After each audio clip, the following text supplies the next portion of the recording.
nós vamos tratar de um tema de grande relevância, que é a importância dos contratos agrários. E hoje eu vou receber uma convidada mais que especial, a doutora Giovana Pádua. Ela é advogada, ela é membro da Academia Brasileira do Direito do Agronegócio, ela é diretora jurídica dos produtores rurais de amendoim. Além disso, ela é presidente da Comissão, de Direito do Agronegócio da Ordem dos Advogados do Brasil, subseção de Iturama, em Minas Gerais. Eu vou conversar então com ela, a doutora Giovana Pádua, falar sobre esse tema de grande relevância. E aí, você sabe quais são os contratos agrários? Você sabe diferenciar, por exemplo, um contrato de arrendamento de um contrato de parceria? Será que você já chegou a fazer um contrato de forma verbal? E aí? Será que esse contrato teu, de forma verbal, ele tem validade? Tudo isso eu vou aqui conversar com ela, vou aqui chamá-la para entrar na live. Boa noite. Boa noite. Tudo Primeiro, bem? quero te agradecer por você ter aceitado esse convite, né? É uma honra tê-la aqui nessa primeira live, que eu vou estar aqui falando sobre assuntos de direito do consumidor e também de direito do agronegócio, e eu quis iniciar falando sobre o direito do agronegócio e esse tema, né, de contratos agrários, né?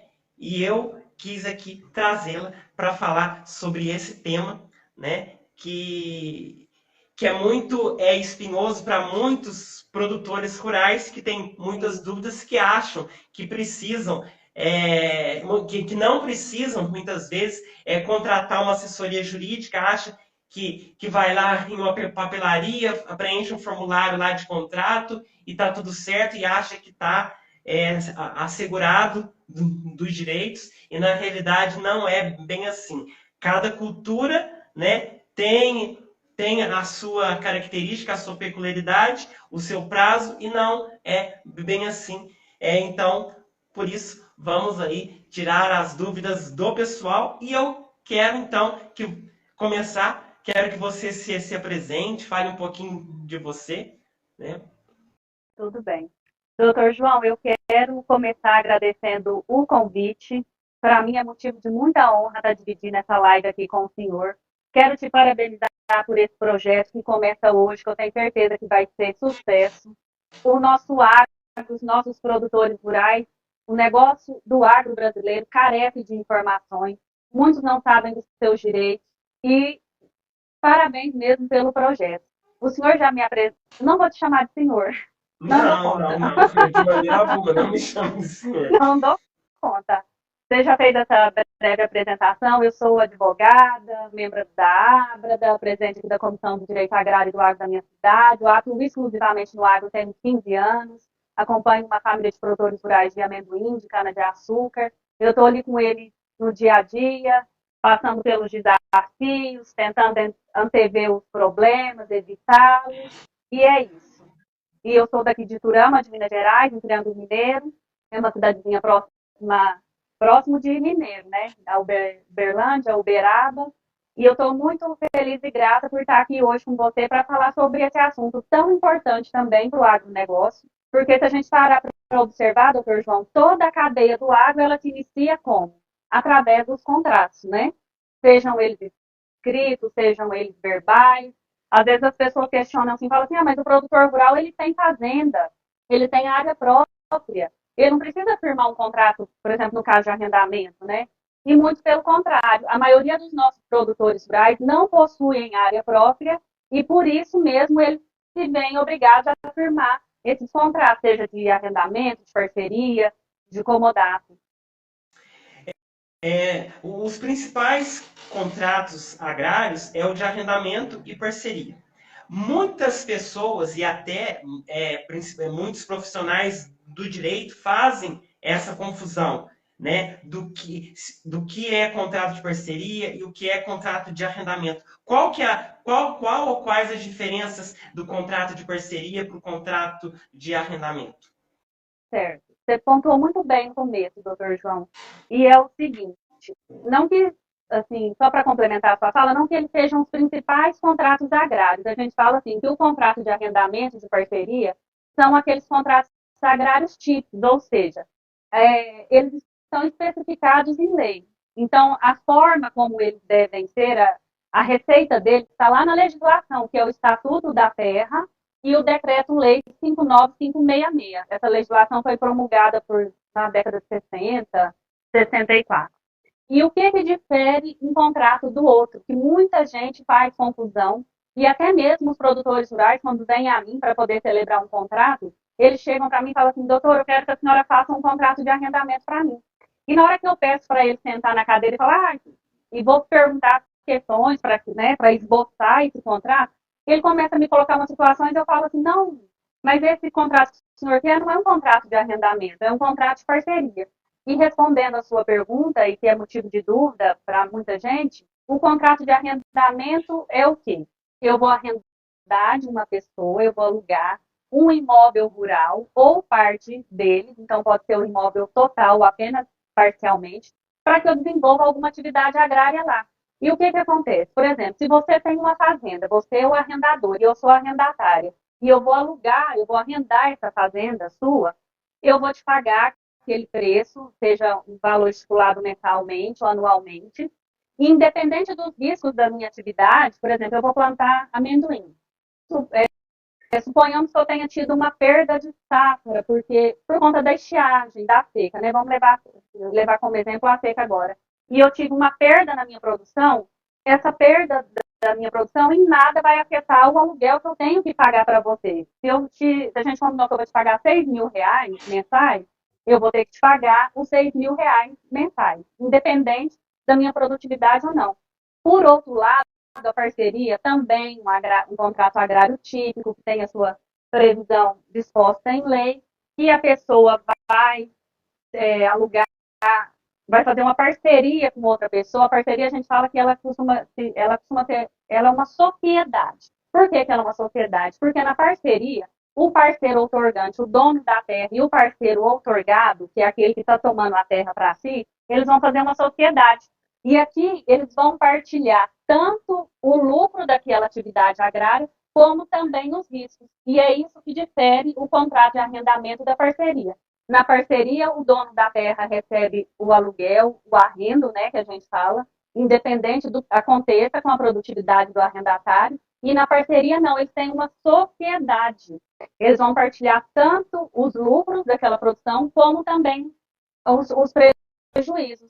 E essa parceria, o percentual dela também é definido em lei.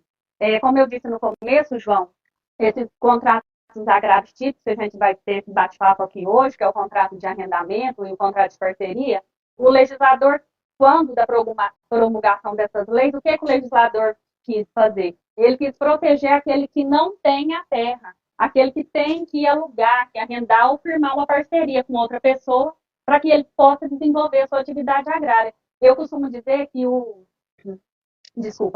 Estado ele quis proteger aquele que não tem a bola de futebol. Quando a gente é criança, quem é o dono da bola, ele indica se vai jogar a bola, que horário que vai ser o jogo de futebol. E se ele não quiser jogar mais a bola, não quiser mais ter o jogo, ele não pega a bola e vai embora e acaba o jogo. E assim foi, e nesse sentido foi o Estado, ele quis proteger aquele que não tem a terra e que tem que se valer de terra de outras pessoas. Por isso que nessa legislação específica, o Estado vem no Estatuto da Terra, no Decreto-Lei, eu não quero ficar falando de lei, de vem trazendo prerrogativas, garantias para o parceiro outorgado, para o arrendatário, que são uma garantia que nós vamos decorrer aqui ao longo do nosso bate-papo. Nesses contratos, tem algumas cláusulas que são obrigatórias, não pode faltar de forma alguma. Quais as cláusulas que tem que conter nesses tipos de contrato? Certo. E pegando esse gancho, quanto às cláusulas obrigatórias, o contrato de arrendamento e o contrato de parceria, mesmo que ele seja firmado verbalmente de boca, é aquele contrato que a gente fala que ele foi feito no fio do bigode, né? Essa expressão lá dos nossos avós, lá de muito antigamente, mesmo que esses dois contratos tenham sido feitos de boca, eles vão ter essas cláusulas, essas garantias, essas cláusulas obrigatórias. E quais são essas cláusulas obrigatórias?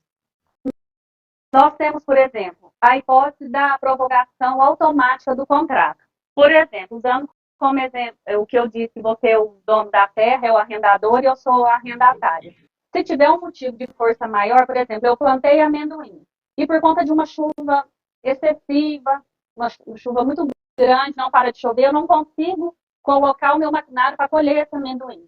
Então, por força de lei, a lei me garante que, havendo esse motivo de força maior, que no exemplo que eu dei aqui, esse efeito climático, né? Esse evento não esperado da natureza, essa intempérie climática, a lei me garante que o contrato continue até que eu colha a minha produção. Essa é uma das garantias trazidas pela legislação. Outra garantia do arrendatário que a gente pode trazer aqui é quanto à renovação automática desse contrato.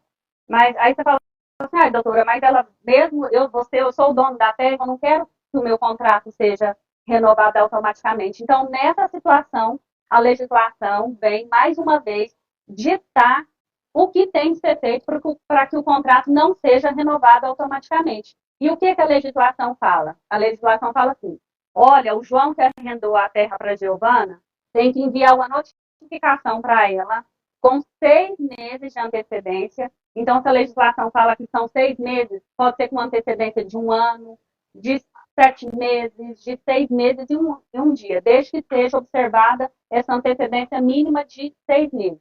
Essa notificação ainda tem que ser enviada pelo cartório de registro de títulos e documentos da comarca do imóvel. Para quê?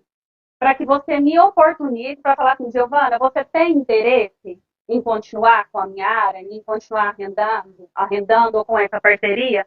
E nessa notificação que você vai me enviar, observada essa antecedência pelo cartório, ainda você tem que trazer com ela outras propostas que você recebeu.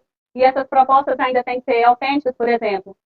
O doutor Felipe Esteves, a doutora Luciana tem interesse na sua terra, que você colhe essas propostas e que traga até a mim para que eu saiba o que está sendo oferecido para você. E pegando esse gancho da notificação, nesse caso, doutor João, da renovação automática do contrato, é uma problemática muito grande nesses contratos, que é o quê? Hoje em dia é muito usual, muito comum que a gente se valha do quê? Das notificações via WhatsApp, né? Ou de uma cartinha enviada pelo correio com aviso de recebimento. E o que acontece? Qual que é o meu alerta que eu já quero deixar aqui? Se a legislação fala que tem que ser enviada pelo cartório com essa antecedência, principalmente se você for o arrendador, o parceiro outorgante, ou seja, o dono da terra, que você cumpra essa formalidade, que você envie através do cartório, observe essa antecedência. Por quê? Se não for feito dessa forma, pode ser que haja questionamento por conta do arrendatário. E isso é muito comum. Se a gente for fazer uma pesquisa nos tribunais, quanto à jurisprudência, sobre o que dá problema no que diz respeito a esses contratos, facilmente a gente vai achar onde o juiz deu ganho de causa para o arrendatário, porque ele alegou e falou assim, não, ela não queria mais, o João não queria mais arrendar a terra para a Giovana, mas ele não se utilizou da forma legal. Ele enviou um WhatsApp, ele mandou um recado, ele enviou uma cartinha pelo correio. Então, fica aqui esse alerta, principalmente se você é o arrendador. Eu sei que todas as notificações que a gente envia pelos cartórios de registro, né, não são notificações baratas, né? Isso é um custo para o nosso cliente, um custo para você que é o arrendador, que é o dono da terra.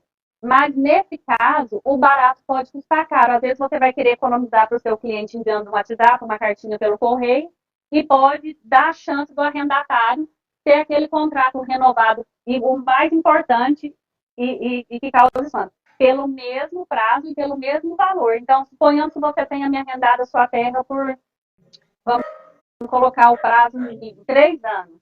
Se você não observar essa formalidade legal, vou poder ficar na sua terra por mais 3 anos, pelo mesmo tempo e pelo mesmo valor. Doutora Giovana, muito se fala sobre a fixação do preço do arrendamento, Sim, né? Pode ser pago em produto, em sacas de café, por exemplo. No meu Pô, caso aqui, como aqui a região é cafeira, estou falando em sacas de café. claro, Mas podemos claro, falar em saca de soja, ou em produto como o amendoim, né? claro. Muito bem lembrado, João. A legislação fala que o contrato de arrendamento não pode ser fixado em produto. Fala que ele pode ser fixado em produto, mas que o pagamento dele tem que ser em dinheiro. E por que essa proteção? Por que a lei fala isso? Porque um contrato em que fala que vai pagar com a saca de café, você ressaltou agora, ele é um contrato muito ilíquido, ele é um contrato difícil de executar. Se a gente leva essa questão para o judiciário, aí o juiz vai perguntar assim, mas quantos quilos tem essa saca de café? Qual o mercado? Qual o mercado eu vou levar em consideração para fixar o preço desse café? Então, o recomendável, embora tenha essa vedação da lei, essa proibição da lei da fixação em produto, é o quê? Se você vai pagar em produto, que você coloque a data, dia de implemento desse contrato, a qual a data que a pessoa vai ter que pagar, que fixe prazo de pagamento, por E essa exemplo, eu vou data que eu vou converter o valor. A e data nessa data lá, estipulada exatamente, que vai ser nesse dia que eu converto o valor do produto em dinheiro. exatamente. Eu acabei de fazer um contrato essa semana, por exemplo, a gente vai pagar em maio do ano que vem, 20, maio, dia 25 de maio de 2024. E nessa data nós vamos fazer uma média de mercado das cidades de Uberlândia, Gurinhatã e Cipaciguara, dos armazéns ali locais, sabe? Então a gente já estipulou até o armazém que a gente vai parametrizar esse valor para o arrendatário pagar. Porque senão fica muito ilíquido, fica difícil de se executar esse contrato e essa questão vai ser arrastada por muitos anos, né, no judiciário. Por isso que tem mais essa proteção. Doutor Giovanni, eu também, com relação às benfeitorias, se acaba o contrato, aquele arrendatário fez benfeitorias no imóvel, quais as benfeitorias que ele pode receber uma indenização? Reter Então, essas benfeitorias. Caso nossa, ponto crucial, não importante esse. pague por essas benfeitorias que foram feitas nesse imóvel rural. Certo.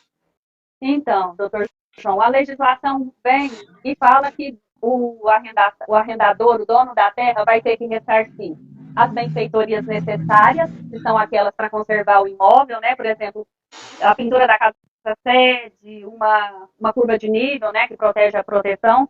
Tem a benfeitoria útil, que é aquela que melhora o uso daquele imóvel, por exemplo, que facilita o uso do imóvel, por exemplo, um curral, e tem aquela benfeitoria ainda que a gente estuda quando a gente está na faculdade, que é aquela benfeitoria voluptuária, que é o quê? Que é aquela benfeitoria que vai trazer prazer só para quem está arrendando, só para o arrendatário ou parceiro outorgado. E o que a legislação vem e fala? Fala que o dono da terra vai ter que indenizar o seu arrendatário quanto às benfeitorias úteis e necessárias.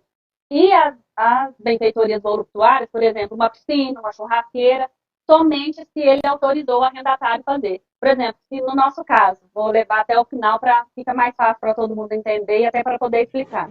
Se eu fiz uma piscina, se eu fiz uma churrasqueira e eu não tive a sua autorização para fazer essas benfeitorias, que era para o meu próprio deleite, né? Que a gente fala, meu próprio prazer, meu próprio uso, eu não vou ter direito de ser indenizada dessas benfeitorias que eu fiz, essa churrasqueira, essa piscina.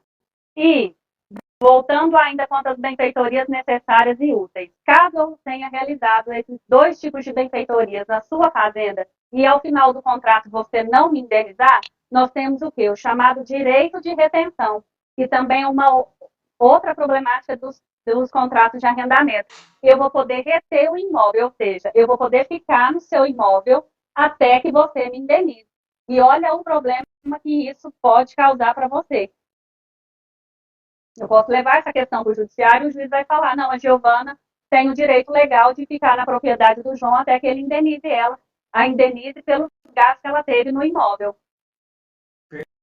Perfeito. E Referente ao contrato de parceria, os riscos eles são partilhados no contrato de parceria, como nós falamos, né? Sim, Por isso que é importante a gente pensar que num contrato como esse, ambas as partes devem, né, para se resguardar, contratar um seguro agrícola para nossa, poder, né, se sim, sim, resguardar ali de um de risco, um possível sinistro, né, de uma força maior, com de um caso certeza é fortuito. uma garantia a mais. E muito importante também você está falando, doutor João, e que quando eles forem celebrar, contratar esse tipo de seguro, tanto o arrendador quanto o arrendatário, vou ficar falando, assim, vamos falar, ficar falando parceiro otorgante, ortogado, que ele se valha de um profissional para analisar essa apólice, esse contrato de seguro, porque o seguro também é um contrato. Porque também o que, é que acontece muito? Na hora do corretor vender o contrato para a gente, eu falo isso com propriedade, ele não quer saber se a nota fiscal da semente ou do insumo está no seu nome, se a área é própria, né, no caso da parceria, se é arrendado ou não, se tem parceria, só quer te vender o seguro. E na hora que acontece o sinistro, eles colocam vários óbitos para que a gente seja indenizado. Então, também não é objeto do nosso bate-papo aqui, mas também fica esse alerta quando da contratação do seguro. Não vai sozinho fazer um seguro desse, não. Procure um profissional que te explique, que te oriente, para que você cumpra todos os requisitos ali. Se um contrato é feito no fio do bigode, né, como a gente falou, verbalmente, é, como que eu faço a prova de que esse contrato foi feito? Esse contrato Então, que doutor é João, verbal. nesses casos dos contratos feitos no fio do bigode, a parte que quer provar o que ela está falando, ela vai ter que se valer do quê? De testemunha, de documento. E fica aqui o alerta. Nós não vivemos mais na época dos nossos avós, né, na década de 60, em que as relações, os contratos eram firmados dessa forma. Hoje, há necessidade de se colocar por escrito, né, de se redigir esses contratos, porque é o que a gente sempre fala. Palavra, o vento leva. Então, como que você vai firmar um contrato hoje de boca, cedendo a sua fazenda para mim, para que eu arrende, e depois, caso surja algum problema, você vai ter que se valer, e eu também, né, para provar que existe esse contrato, de testemunhas, de documentos, levar essa questão para o judiciário, dessa questão se arrastar por vários anos, ou eu não conseguir provar o que eu falei, o que a gente celebrou, você também não. Por isso que eu bato sempre nessa tecla de se firmar, de se celebrar esses contratos por escrito. Por quê? Um contrato escrito, bem redigido, ouvindo as expectativas do arrendador, do arrendatário, fazendo as ressalvas dos direitos e obrigações de cada um, o que acontece? Esse contrato vai trazer maior segurança jurídica para aquelas partes ali. Você não concorda comigo? Concordo. E quando a gente fala em segurança jurídica, a gente fala no prazo, porque cada cultura tem o seu prazo de plantação até ser formada uma lavoura, até começar a colheita. Não é assim, eu não vou pegar, por exemplo, uma lavoura de café e fazer um contrato de 2 anos, 3 anos. Tem que ser mais, né? Então, a lei, né, estipula os prazos mínimos desses tipos de contrato, Sim, né? Que sim, tem que ser respeitados. sim. O que a lei fala nessa situação quanto aos prazos? Ela fala o seguinte: se o contrato for por prazo indeterminado, as partes não estipularam o prazo contratual, então ele vai ser de 3 anos. E é isso que você disse. Não sou eu nem você que vai ditar a vigência desse contrato, a duração dele. O que dita a duração de um contrato de arrendamento, de parceria, é a atividade que vai ser desenvolvida ali, é a cultura. É igual você ressaltou muito bem agora, você não vai plantar e colher café no prazo de 2 anos. Cada cultura exige um prazo para se aperfeiçoar, né? E para que ela possa colher. E aí vem a legislação e fala o seguinte: que esse tipo de contrato vai ser de 3 anos, que é no caso de lavoura temporária ou de pequeno, ou lavoura temporária ou pecuária de pequeno porte, que é o caso do alho, o de 3 anos, alho, feijão, soja, milho, que é aquela cultura que eu vou plantar e colher no mesmo ano agrícola. Esse contrato ainda pode ser de 5 anos, que vai ser nos casos de lavoura permanente ou no caso de pecuária de grande porte, por exemplo, no caso da cana-de-açúcar.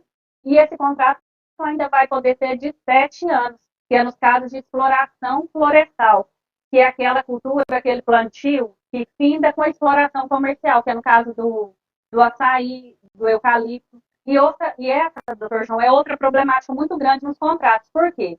As partes fixam o prazo desses contratos de acordo com a vontade dela.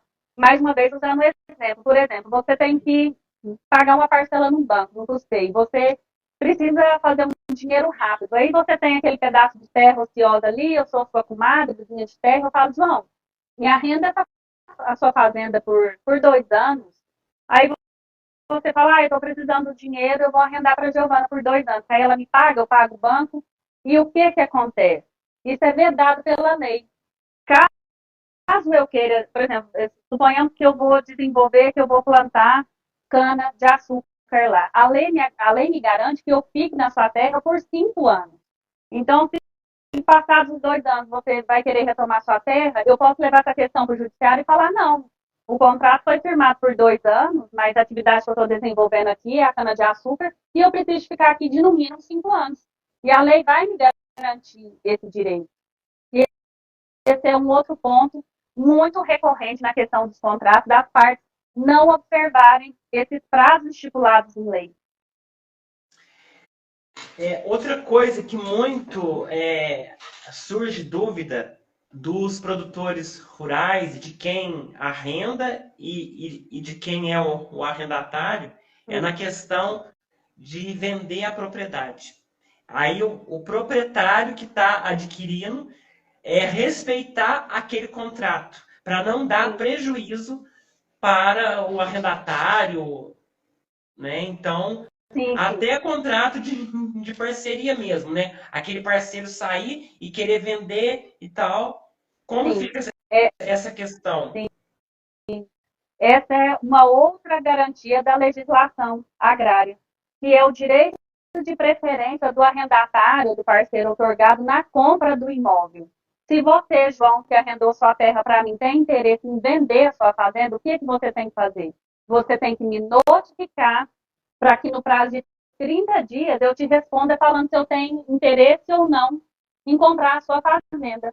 Caso você use de má fé e venda para outra pessoa e não me comunique, não me notifique, por exemplo, você venda a fazenda para o doutor Fúvio, que está aqui na live, e não me oportuniza a compra, o que eu posso fazer? Passados 6 meses dessa venda da sua fazenda para o doutor Fúvio, para o doutor Fúvio, eu posso quebrar esse contrato seu, eu posso levar essa questão a juiz e falar, olha, o doutor João não me notificou, não me deu preferência na venda da fazenda dele, vendeu para o doutor Fúvio, e aí o que acontece? Dentro desses 6 meses, se eu fizer isso, eu posso ter a fazenda para mim pagando o preço que o doutor Fúvio te pagou. E o que é a vantagem para o arrendatário nessa situação?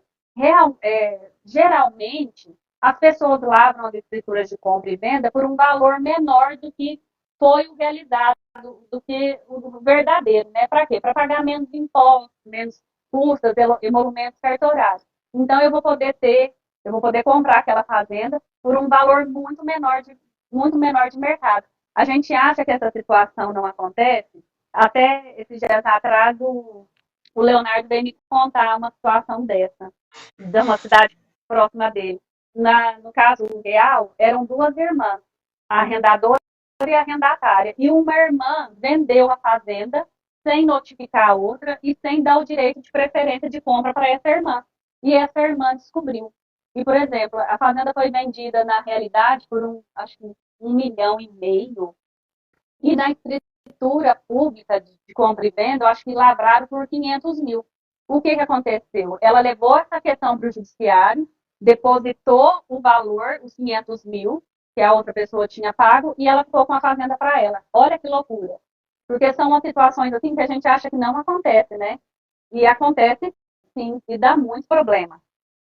E outra questão que a gente tem que colocar num caso como esse é que se aquele arrendatário ainda não colheu a sua safra, o adquirente, né, já que ele não quis ficar com a fazenda, o adquirente tem que Sim, respeitar aquela colheita e deixar ele colher e tal, né? exatamente. Usando esse último exemplo nosso, caso você tenha feito tudo certo, me notificado, não quis comprar sua fazenda, o Dr. Fulvio comprou sua fazenda. O Fulvio vai ter que respeitar esse contrato nosso anterior. Se, por exemplo, faltarem 2, 3, 5 anos de arrendamento, o Fulvio tem a obrigação legal, a obrigação imposta por lei de respeitar o nosso contrato e eu vou poder ficar na terra até quando o nosso contrato me garantir. Muito bem lembrado, isso mesmo. De tudo que a gente falou aqui, a gente conclui o quê? Que o produtor rural e o advogado precisam estar bem antenados na questão dos contratos. Os contratos têm as suas peculiaridades, né? Sim, Cada caso concreto é um caso. Não sim. pense que eu vou pegar um modelo de contrato, Nossa eu vou seguir aquele Senhora, modelo. não, não.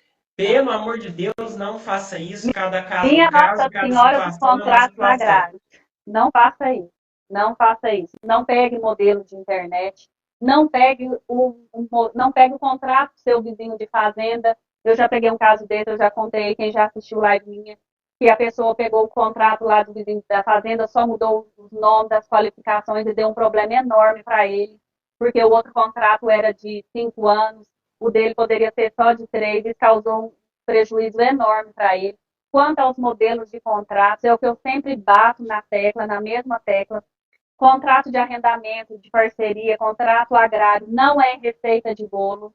Cada caso é um caso, cada cultura exige uma especificidade. Então, assim, se vale de bons profissionais, especializados, os contratos agrários têm as suas peculiaridades, então, assim, não coloque em risco um patrimônio por falta de um contrato seguro, que te traga segurança jurídica. O barato agora vai te custar muito caro depois.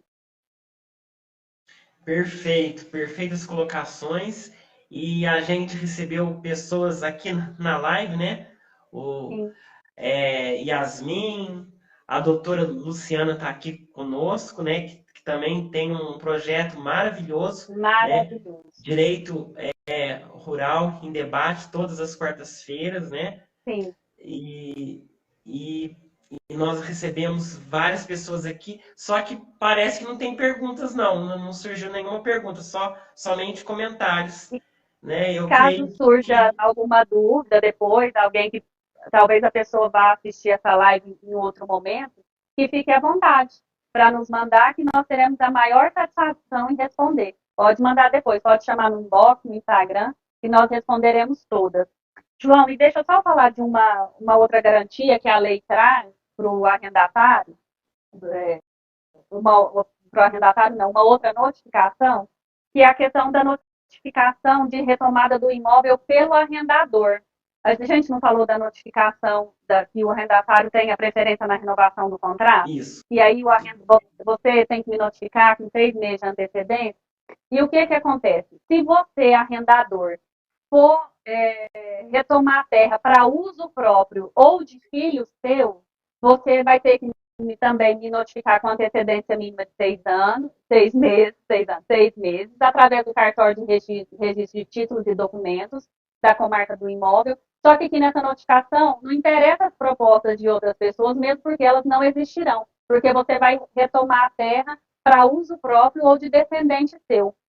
E acontece também, é muito usual, nós que somos advogados nesse nicho do agro, a gente vê a insinceridade do arrendador, ou seja, do dono da terra. Por exemplo, você não tem mais interesse em arrendar, ou de nós termos a nossa parceria em cima da sua terra, o que, que você faz? Você me manda essa notificação falando que você não tem interesse mais em renovar nosso contrato, porque você mesmo ou um filho seu vai usar aquela terra. Só que passado um tempo eu descubro que era mentira sua, que você foi insincero, que você usou de má fé porque você queria, seja por qual motivo for, arrendar sua terra ou firmar uma parceria com outra pessoa. E se eu descobrir e levar isso a juízo e eu conseguir comprovar, eu vou poder continuar na sua terra e o nosso contrato continuar vigente. E em caso de falecimento de uma das partes, por exemplo, do arrendador, e aí como fica se os herdeiros não quiserem a continuação desse contrato? Essa também é uma Nossa, dúvida que surge. nossa, muito, muito polêmica essa questão, João. E eu vou te falar, o judiciário não é unânime na resposta dessa pergunta sua. Porque eu já vi entendimento que fala que os herdeiros, que os sucessores vão ter que cumprir aquele contrato, e já vi entendimento no sentido que, como houve o falecimento da parte que celebrou aquele contrato, a vontade dela esvaiu no tempo. Então, não tem uma resposta certa para essa pergunta sua, no caso, falecimento do arrendador, do dono da terra. Tem Mas seria jurisprudência, então tem bom colocar uma cláusula expressa no contrato, que vai com obrigar certeza. herdeiros e sucessores. Daí é obrigado. Exatamente. Aí é obrigado. Aí eles terão a obrigação de cumprir aquele contrato celebrado anteriormente pelo pai, pela mãe dele. Isso mesmo. É uma segurança jurídica muito forte. Tem uma pergunta aqui da doutora Luciana. Eu falo, vou deixar a formalidade de lado, que eu gosto dela, é uma querida, a doutora Lu. Falamos muito de arrendamento, mas e o comodato? Como fica o caso do funcionário que mora na fazenda? Seria importante fazer um contrato de comodato para ele durante o período que ele mora na fazenda? Certo. Vamos ver se eu entendi. Vou responder aqui. E se não foi desse jeito, Lu, você fica à vontade para falar aqui no bate-papo. O João me emprestou a fazenda dele. Nós fizemos um comodato, né, que é um contrato não oneroso, e o meu funcionário está lá nessa fazenda, do João. O que é importante a gente fazer nessa situação? Fazer um documento falando que aquele funcionário é meu, que todas as responsabilidades são minhas, mesmo por conta de salário, de os encargos previdenciários, para que te resguarde, né, de uma futura ação trabalhista. Eu acho que nesse caso seria interessante fazer isso. É isso, Lu, que você quis dizer? Eu não estou conseguindo ler as perguntas aqui, talvez eu não expliquei Exato, ela direito. falou. É exato, Ah, é isso sim. mesmo, ela falou. Porque isso vai te proteger de uma futura ação trabalhista do meu funcionário querer te levar para poder receber alguma verba rescisória, né, de natureza salarial. Eu acho que isso traz segurança jurídica para o dono da terra, sim. A gente falou sobre a importância da notificação ser feita por cartório, né, de títulos e Sim, documentos, da questão que tudo bem que fica um pouco caro, mas é segurança e tal. sim, Mas algo que me chamou a atenção aqui por conta que o próprio Código de Processo Civil prevê isso da ata notarial. E se eu notifiquei pelo WhatsApp ou por e-mail? E se eu fizer uma ata notarial, será que essa ata notarial não pode ser válida?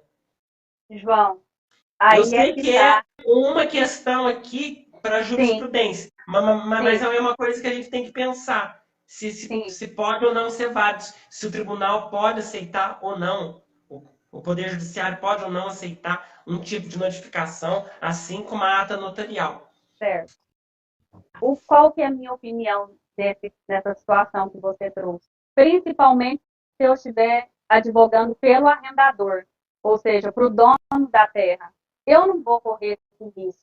Por mais que tenha essa disposição no Código de Processo Civil, que tenha a questão das atas notariais, que tem validade jurídica, ótimo, beleza, tem validade jurídica. Nós fazemos muitas provas, principalmente no meio rural, através dessas atas notariais, mas se tem a legislação própria dos contratos agrários, ditando, falando a forma como que essa notificação tem que ser feita, você vai correr o É, risco? Você vai querer não vou. pagar para ver? Eu não vou querer pagar para ver. Principalmente se eu estiver pelo dono da terra. Como a gente fala aqui em Minas, eu não vou colocar meu pé na peia por conta disso. Eu vou fazer o que a lei determina que eu faça.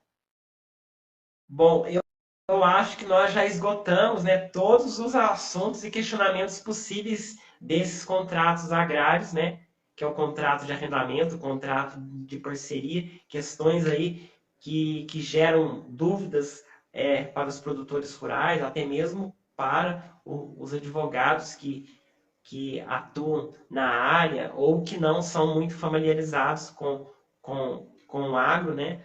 Sim, Então, eu sim. creio, e eu queria, então, que você fizesse as suas considerações finais, se você quiser acrescentar mais alguma coisa, para a gente ir para a nossa reta final aqui e finalizar esse encontro, né? Esse bate-papo aqui, falando sobre esse tema.